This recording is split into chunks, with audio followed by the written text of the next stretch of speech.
Sam, a tribute to Samuel Beckett. Much ado about nothing to be done. Waiting, waiting, waiting for nothing actually. Carol Churchill declassifies gender, showing us in prophetic manner the only difference between the sexes is our indifference. Beckett's cast is all male. What a production! Cheap to say the least. A quadrant of men and a young boy keeping his overheads down as his audience wait.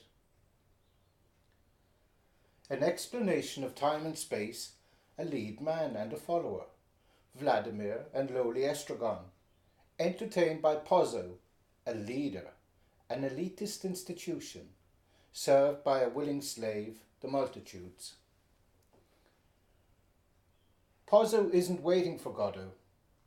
Pozzo is doing, pushing Lucky to his limits, and why not if a slave is willing? Verifying the inconsequence of our existence, the hopelessness of man's situation. Unless, of course, it is our mission to make changes through awareness of the fact that existence itself is responsible for our futile condition.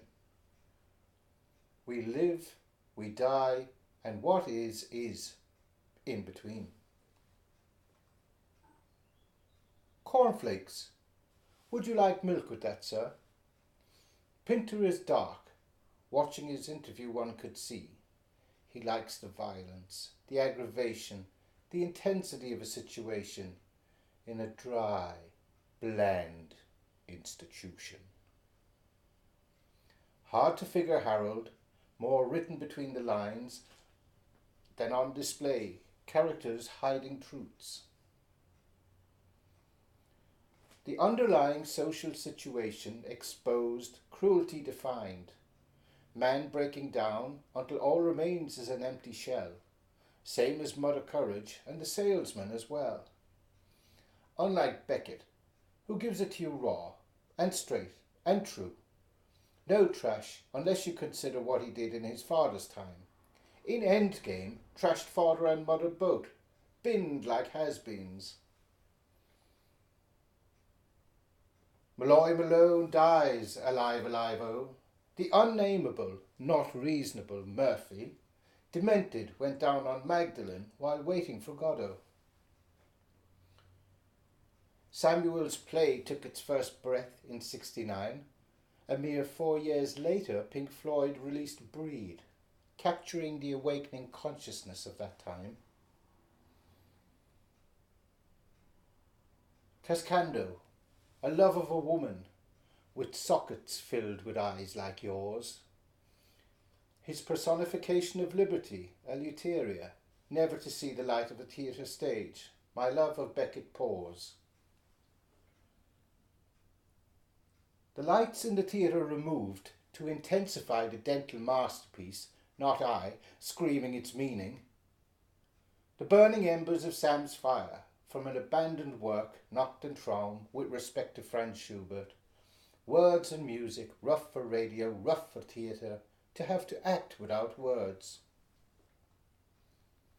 Beckett's words like swords, cutting through the consciousness of the struggle. Of His Highness spending a night in a ditch. Life's a bitch. No one ever suffers but you, because there's nothing to be done.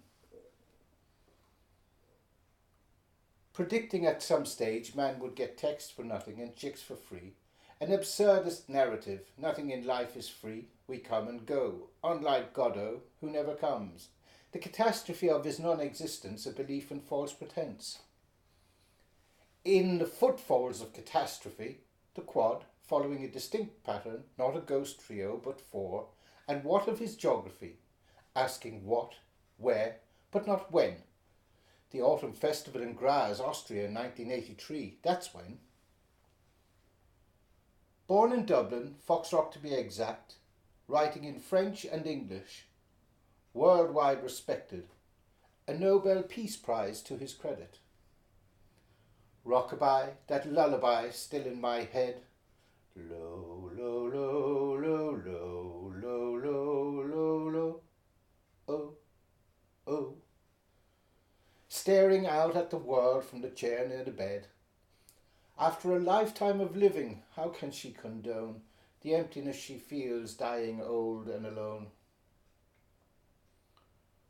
Remembered man doesn't die, bodies cease to exist. The life force of our being turns up, someone, sometime, someplace else. Fate, a simple twist. Forget the bucket list.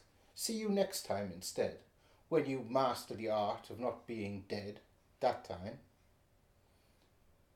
Windows of the soul are the eyes that see the signs.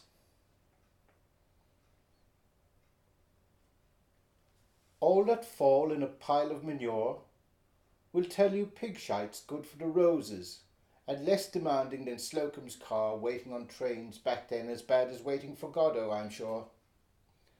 Hey Joe, wasn't that a Jimi Hendrix tune? Or a whisper in my head instead?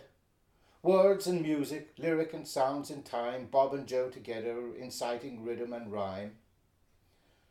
My tribute to Samuel, a piece of monologue, better read quickly, a testament to Beckett's absurdance, never to be forgotten, transcending generations, confounding the confused, enlightening further the esoteric.